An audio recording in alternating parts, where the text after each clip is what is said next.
अस्सलाम वालेकुम, नमस्ते। मैं खान अल्ताफ और आप देख रहे हो voice of Mumbai news. Thane महानगर पालिका शिक्षण विभाग के अधिकारी कमलाकांत मेहत्रे और उनकी टीम ने दिवा के 4 illegal school, Cambridge English school, SR English school, SS memorial, LBS English school, in सभी स्कूलों में जाकर कहा कि अगर 3 दिनों में इस स्कूलों के बच्चे लीगल स्कूलों में नहीं भेजे तो मंगल को आकर इन स्कूलों को सील मारी जाएगी। और साथ ही सभी बच्चों के पेरेंट्स को भी कहा कि मंडे तक अपने बच्चों को लीगल स्कूलों में ॲडमिशन करा दे। तर काय सांगाल, आज आपण दिव्यात आला आहात कारवाईसाठी इनलिगल शाळांचा, तर काय कारवाई सुरू आहे आणि आपण कशी करतात आणि त्याला सपोर्ट करतायत का शाळे संचालक वगैरे अनधिकृत शाळेवाले?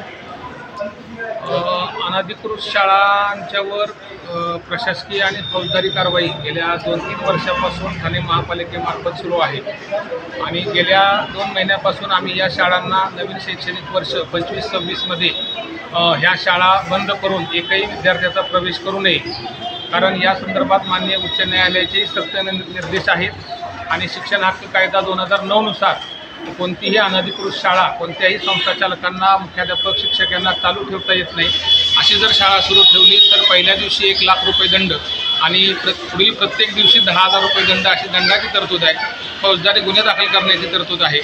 या शाळांवर गेल्या 2 वर्षांमध्ये अशा प्रकारे प्रशासकीय आणि फौजदारी कारवाईसुद्धा झालेली आहे, मात्र तरीसुद्धा या शाळा बंद होताना दिसत नाहीत। म्हणून माननीय उच्च न्यायालयाच्या आदेशानुसार आता आम्ही आज जवळपास 4 शाळांवर विशेष मोहीम आखून विशेष पथकाद्वारे या शाळांना आता 3 दिवसाची मुदत दिलेली आहे आणि येथील विद्यार्थ्यांचं त्यांना नजीकच्या मान्यताप्राप्त शाळांमध्ये समायोजन करण्याच्या अटीवर 3 दिवसाच्या कालावधीमध्ये या शाळा बंद करण्याची सक्त सूचना दिलेली आहे आणि त्यानंतर जर यांनी बंद केल्या नाहीत तर यांच्यावर आम्ही पोलीस कारवाई करून ह्या शाळा सील करण्यात येतील।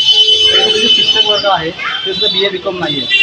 हां, आता आजच्या भेटीमध्ये असं आढळून आलं की अनेक शाळांमध्ये ज्या शैक्षणिक अर्हता आहेत शिक्षकांच्या त्या BEd नाहीत, DEd नाहीत, TET नाहीत आणि ग्रॅज्युएशन अपूर्ण आहे। म्हणजे अपवादाने एखादा दुसरा शिक्षक DEd किंवा BEd आहे, पण बहुसंख्य प्रमाणात शैक्षणिक अर्हता नसलेले शिक्षक आहेत। मुलांच्या भविष्याशी, शिक्षणाशी खेळण्याचा अधिकार कुणालाही नाही। त्यामुळे या शाळांमध्ये सुरक्षाविषयक सुविधा नाहीत, शिक्षकांच्या शैक्षणिक अर्हता शासन नियमाप्रमाणे नाही, स्वच्छतेच्या बाबतीत असेल, वर्गखोल्या असतील, भौतिक सुविधा, अशा सगळ्याच बाबतीमध्ये या शाळा अपात्र होत आहेत आणि त्यामुळे जोपर्यंत या शाळांना शासनाची परवानगी मिळत नाही तोपर्यंत या शाळांना आता पुढील शैक्षणिक कामकाज करता येणार नाही आणि तशा सूचना सक्त स्वरूपात आज आम्ही दिलेल्या आहेत। पालकांना काय आवाहन करायचं?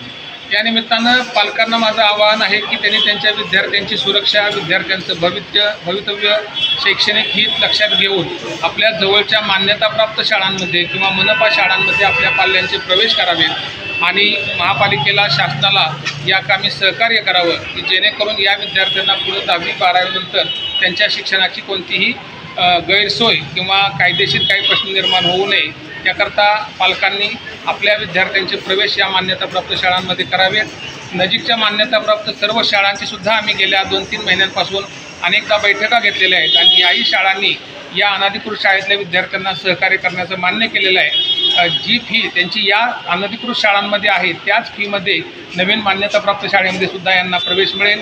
गणवेश, पाठ्यपुस्तकं यांचाही खर्च या पालकांना नव्यानं पडणार नाही याची आम्ही काळजी घेत आहोत।